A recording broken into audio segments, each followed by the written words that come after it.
Palavra da Verdade, com Hernandes Dias Lopes.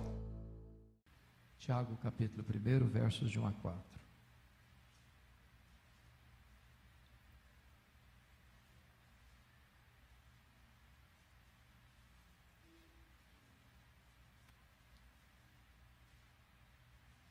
Esse texto diz assim: Tiago, servo de Deus e do Senhor Jesus Cristo, às 12 tribos que se encontram na dispersão, saudações. Meus irmãos, tende por motivo de toda alegria o passardes por várias provações, sabendo que a provação da vossa fé, uma vez confirmada, produz perseverança. Ora, a perseverança deve ter ação completa, para que sejais perfeitos e íntegros, em nada deficientes. Você pode repetir comigo o verso 2, todos juntos? Meus irmãos, tende por motivo de toda alegria o passardes por várias provações. Passar por provação não é coisa fácil. Agora, passar por provação com toda alegria é um milagre. Se Deus não nos capacitar, nós não conseguimos. Eu queria pensar com você um pouco sobre esse texto. A primeira coisa que me chama a atenção nesse texto é quem escreve. Quem que escreveu essa carta mesmo? Tiago, servo de Deus e do Senhor Jesus Cristo. A pergunta é: quem é esse Tiago? A Bíblia, no Novo Testamento, fala de 3 Tiagos. Tiago, filho de Zebedeu, que era irmão do apóstolo João. Tiago, filho de Alfeu. E Tiago, irmão de Jesus. Qual desses 3 escreveu esse texto? Não pode ter sido Tiago, filho de Zebedeu, porque ele foi assassinado antes da carta ser escrita, conforme Atos 12. O filho de Alfeu, muito provavelmente não foi, porque ele tem uma passagem muito apagada em todo o Novo Testamento. Nos resta a opção de que esta carta foi escrita por Tiago, irmão de Jesus. Como vocês sabem, Maria teve outros filhos. Só que João 7,5 diz que os irmãos de Jesus, durante o seu ministério, não creram nele, eram incrédulos. Eu imagino a dificuldade, Jesus cresceu com eles. Jesus tem uma vida normal, natural, como as outras crianças, como os outros adolescentes, como os outros jovens. Jesus era um carpinteiro em Nazaré. E de repente Jesus vai ao Jordão, Jesus é batizado, Jesus começa o seu ministério, Jesus começa a falar coisas impressionantes, fazer milagres extraordinários, e eles ficam muito encantados com aquilo, mas não acreditam. E até o momento em que Jesus morre, que Jesus ressuscita, que Jesus aparece a Tiago, está lá em 1 Coríntios 15. E muito provavelmente é nesta aparição do Cristo ressurreto é que ele tem uma experiência de conversão. E esse Tiago vai se transformar num líder da igreja em Jerusalém. Quando Pedro sai da prisão, ele manda informar Tiago. Já era o líder da igreja de Jerusalém. Quando lá em Atos 15, houve aquele primeiro concílio da igreja, foi esse Tiago que presidiu esse concílio. E agora notem vocês, de incrédulo a crente, de crente a líder, de líder a servo do Senhor Jesus. Eu acho magnífico esse testemunho dele, porque ele poderia ter colocado assim: Tiago, irmão do Senhor Jesus. E não teria mentido se fizesse isso. Mas ele resolve humildemente se apresentar apenas como um servo do Senhor Jesus. Segunda coisa que eu chamo a sua atenção é que nós, como aquele povo, somos um povo especial, mas não um povo isento de aflições. Veja comigo, por gentileza, no verso 1 ainda, para quem ele escreveu essa carta. Você pode repetir? Tiago, servo de Deus e do Senhor Jesus Cristo, às 12 tribos que se encontram na dispersão, saudações. Essas 12 tribos que se encontram nas dispersão é uma referência aos judeus convertidos. Muito provavelmente, lá no Pentecoste, com o sermão de Pedro. Vocês se lembram que havia judeus do mundo inteiro lá. E eles estavam lá. Foram convertidos lá. Muito provavelmente, a partir do martírio de Estevão, todos foram dispersos, exceto os apóstolos.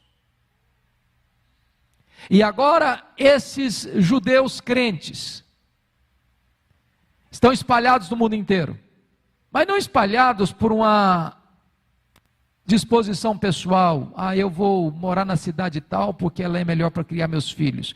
Eu vou mudar para outra cidade porque lá eu vou ter um trabalho melhor. Aí eu vou para aquela outra cidade porque lá eu vou ter mais oportunidade de crescer financeiramente. Aí eu vou para outra cidade porque é um centro mais desenvolvido, eu vou me sentir melhor lá. Não foi essa a razão. Essas pessoas são salvas, essas pessoas são crentes, essas pessoas, elas fazem parte da família de Deus, essas pessoas são amadas por Deus, mas elas estão enfrentando algumas dificuldades. Por exemplo, perderam a sua liberdade, perderam as suas casas, perderam as suas terras, perderam os seus bens, perderam os seus vínculos familiares. Eles estão vivendo num momento de instabilidade, de insegurança, de peregrinação. Arrancaram suas raízes. Então deixa eu dizer uma coisa para você. Deus fez de você uma pessoa especial. Mas Deus não fez de você uma pessoa imune, livre de problemas. A vida cristã que você e eu abraçamos não é uma redoma de vidro. Não é uma estufa. Nós não estamos blindados. Portanto, se você está passando por uma luta, se você está passando por um vale, se você está passando por uma angústia, se você está passando por uma prova, se você está passando até por injustiças no seu trabalho, no seu convívio, no seu contexto, não estranhe isso. Isso é compatível com a sua vida cristã. Aliás, a Bíblia diz que nos importa entrar no reino por meio de muitas, não de poucas, muitas tribulações. Paulo chega a dizer que todo aquele, não alguns, todo aquele que quiser viver piedosamente em Cristo, vai ser o quê? Perseguido. É muito importante relembrar isso, sabe por quê? Porque senão, quando a gente começa a passar por determinadas lutas, a gente começa a murmurar, a gente começa a questionar Deus. E ele começa a questionar o amor de Deus. E ele começa a perguntar, onde está Deus? Por que Deus me permite isso? Por que Deus está tratando assim comigo? Por que não resolve logo o meu problema? Por que esse problema se arrasta tanto tempo? Veja você que Tiago está escrevendo a um grupo de crentes salvos em Cristo Jesus, mas estão dispersos. Dispersos. Agora, veja comigo outra coisa maravilhosa. As provações, irmãos, são compatíveis com a fé cristã. Olha o verso 2. Meus irmãos, tende por motivo de toda alegria o passar por várias provações. Por quantas provações você está passando hoje? Tem provação? Está tudo bem com você? Tem luta? Está doendo em algum lugar? Às vezes você também atravessa a madrugada sem dormir. Tem hora que o seu coração aperta também. Você diz, meu Deus, o que eu vou fazer? Se você está passando por isso, você não é uma exceção. Se você está passando por alguma luta, saiba que o povo de Deus sempre passou por lutas. E nem Jesus nos prometeu a ausência de lutas. Em outras palavras, as tribulações, as provações, as lutas são compatíveis com a fé cristã. Deixa eu dizer outra coisa para você no texto. As provações, além de compatíveis, elas são variadas. Olha o verso 2 de novo. Vamos ler outra vez? Meus irmãos, tende por motivo de toda alegria o passardes por várias provações. Quantas provações? Várias. A palavra várias é uma das palavras mais lindas do Novo Testamento, porque é uma palavra grega que nós trouxemos para a língua portuguesa e é muito bonita. A palavra várias aí é a palavra poikilos, de onde vem a nossa palavra policromático. A palavra policromático não é muito fácil também não, mas o que significa policromático? Várias cores, de várias cores. Então o que é que Tiago está dizendo? Que as provações da nossa vida têm diversos matizes, diversas cores, diversas tonalidades, diversos graus de intensidade. Você e eu já passamos por provações tranquilas, né? Tranquilas. Na linguagem do antigo presidente, uma marolazinha. Uma marola.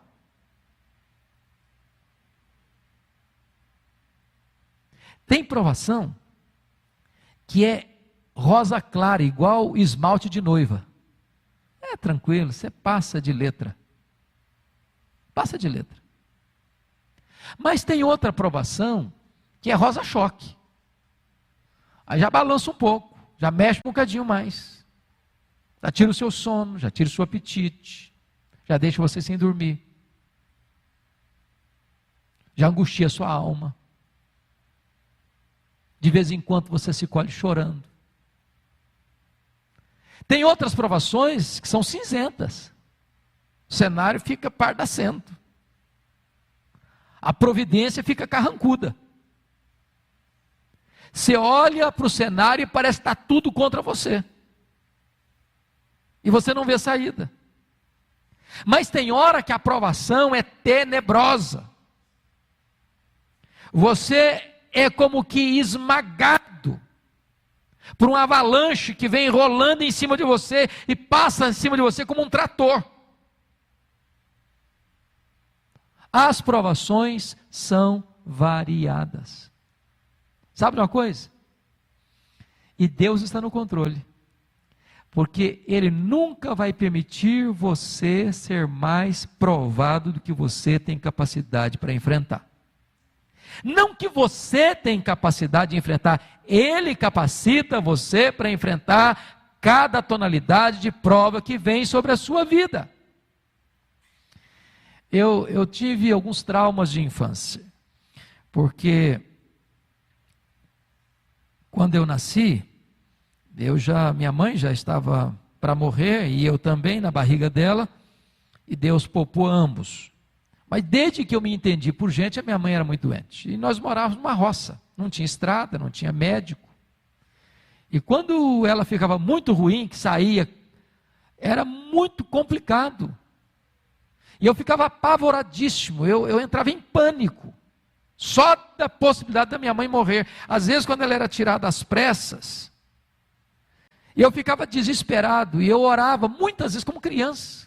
Como pré-adolescente, falei, meu Deus, me leva primeiro, porque eu não aguento ver ninguém da minha família morrer. Eu quero morrer primeiro. E eu fazia essa oração sinceramente.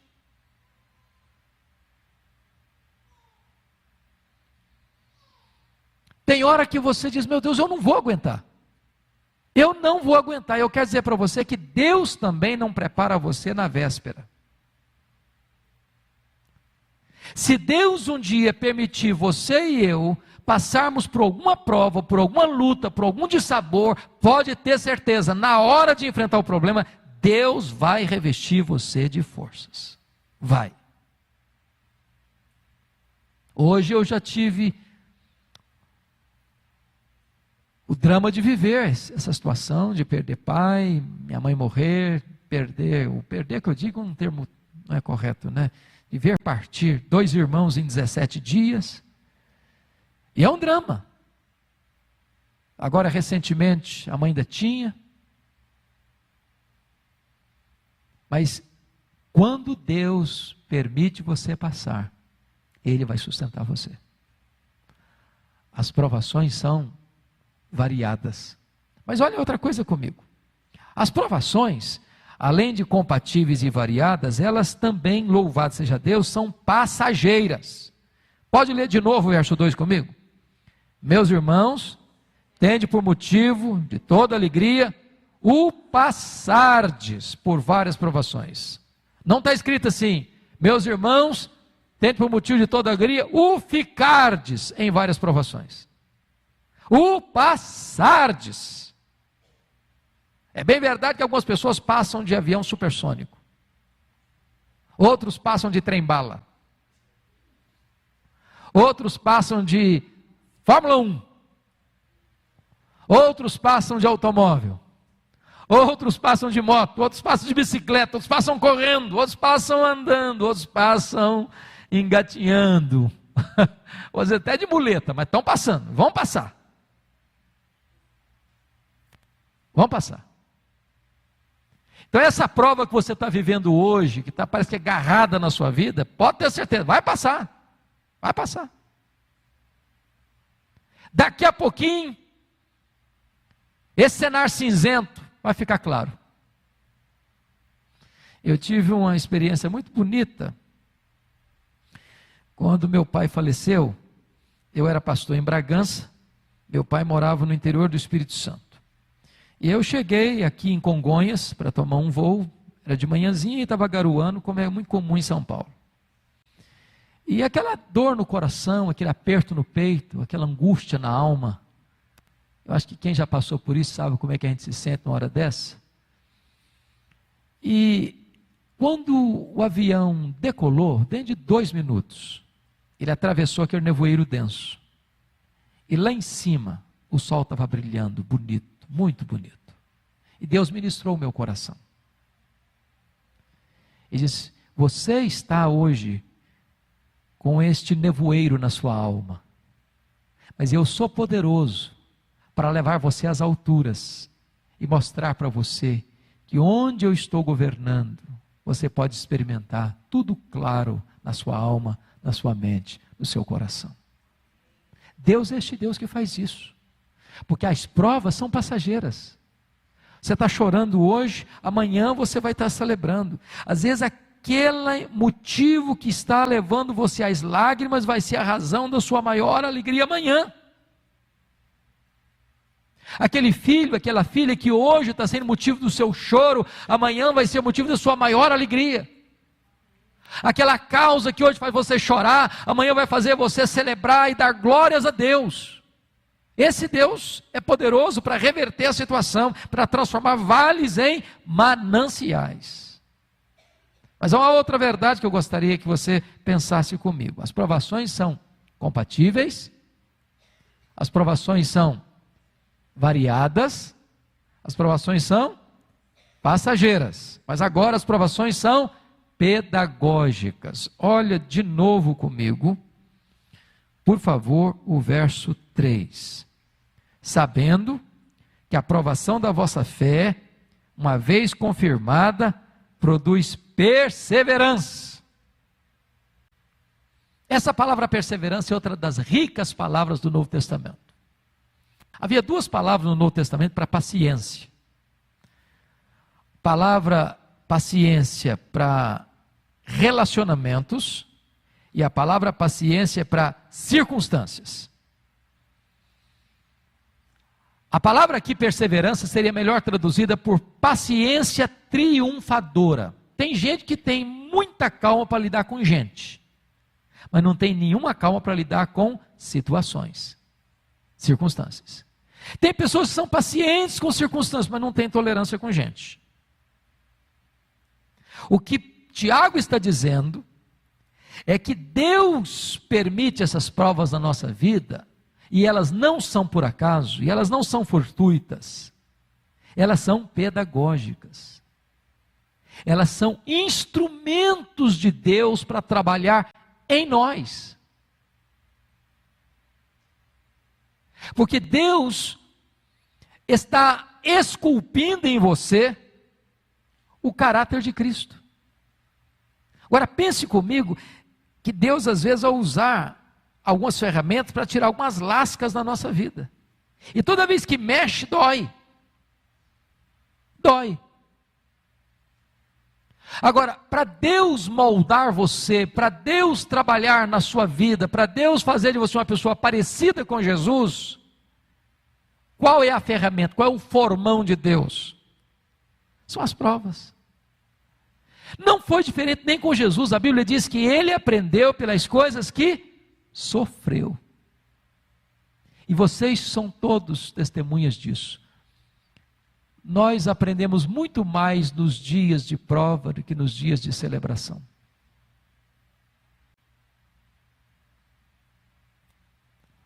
Nós nos curvamos mais, nós nos humilhamos mais, nós revelamos mais a nossa dependência. Nós nos tornamos muito mais frágeis no sentido de dizer, Deus, eu preciso de Ti. Quando está tudo bem, o ser humano tem a tendência de quê?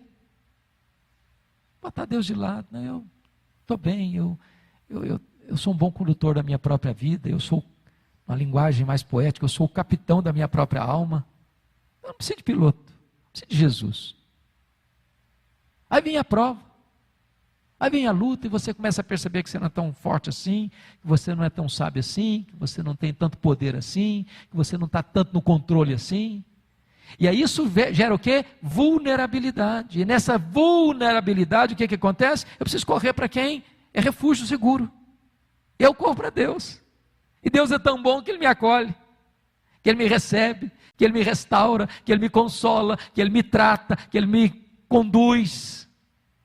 E Tiago está dizendo isso, que estas provações têm um propósito. Qual o propósito?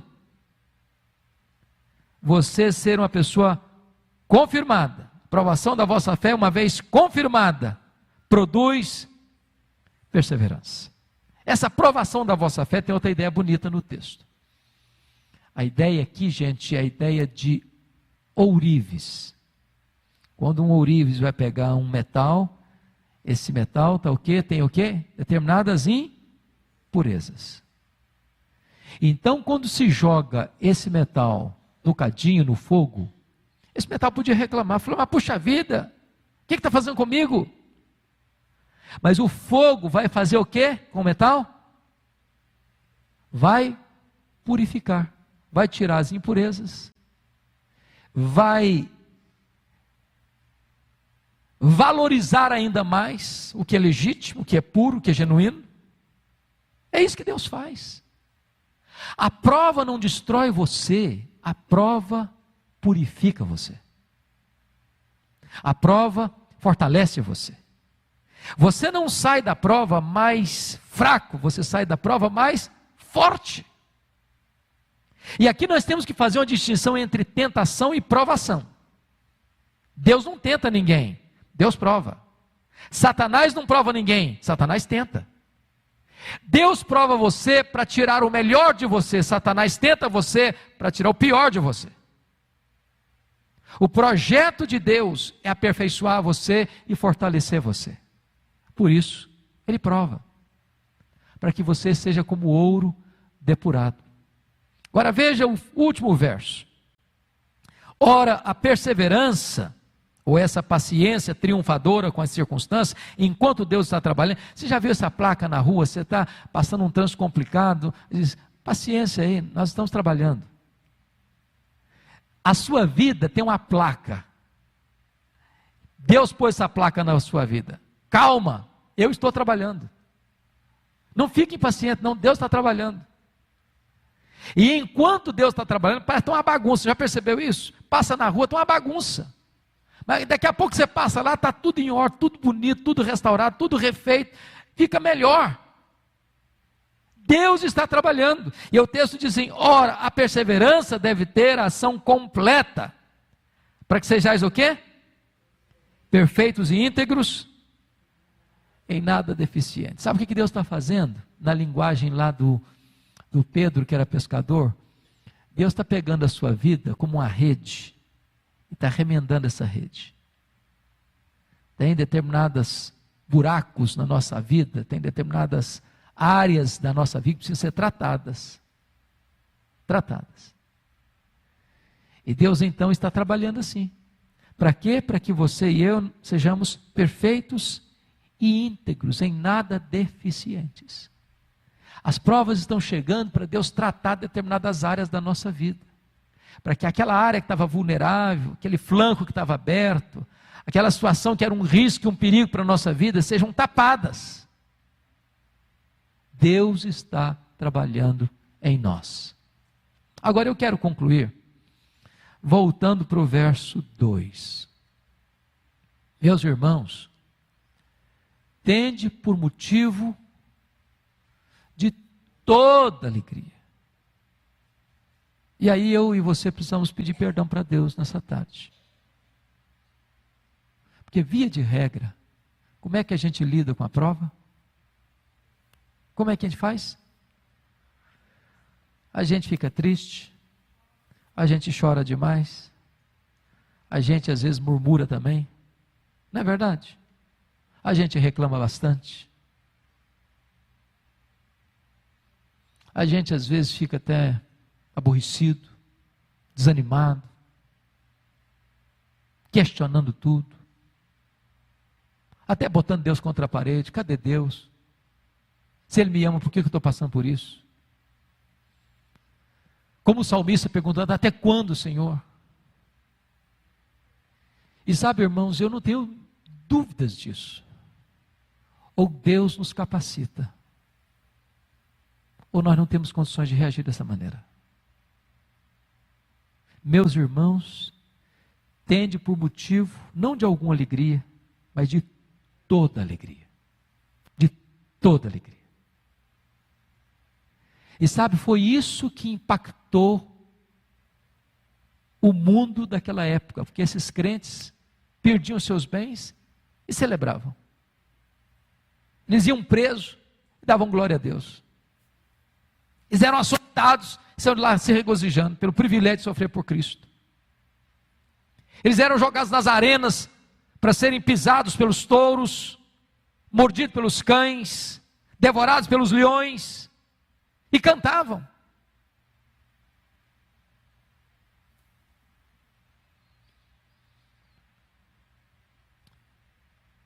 Nós verdadeiramente podemos ser chamados aqui, mulheres e homens de esperança. Porque a nossa esperança não está nos homens, a nossa esperança não está na nossa força, a nossa esperança não está na nossa habilidade, a nossa esperança não está na igreja, a nossa esperança não está no pastor, a nossa esperança não está na denominação, a nossa esperança não está na política, a nossa esperança não está na economia, a nossa esperança não está na nossa saúde, a nossa esperança está em Deus, em Cristo Jesus. Que Ele nos ajude, que Ele nos fortaleça, que Ele ponha um cântico de louvor nos nossos lábios, que Ele adestre as nossas mãos, que Ele firme os nossos pés, que Ele firme os nossos passos, que Ele nos enche o nosso coração de gratidão e os nossos lábios de louvor. Vamos ler juntos o verso 2 para encerrar?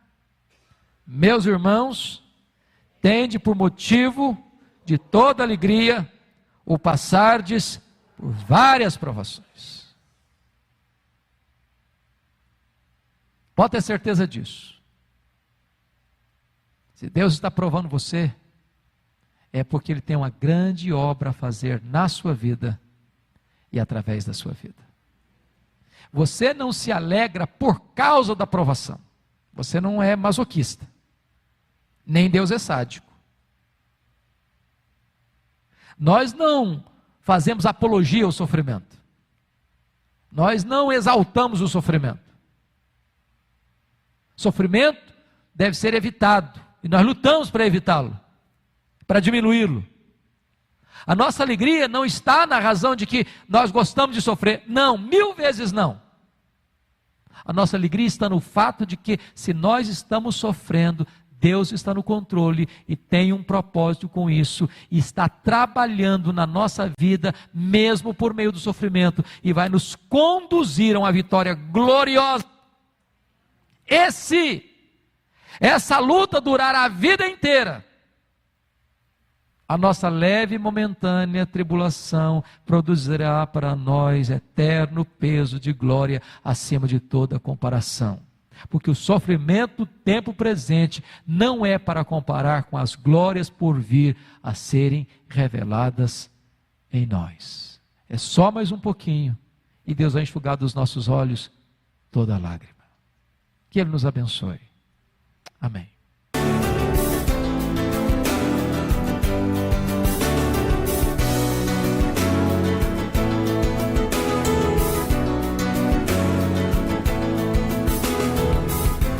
Palavra da Verdade, com Hernandes Dias Lopes.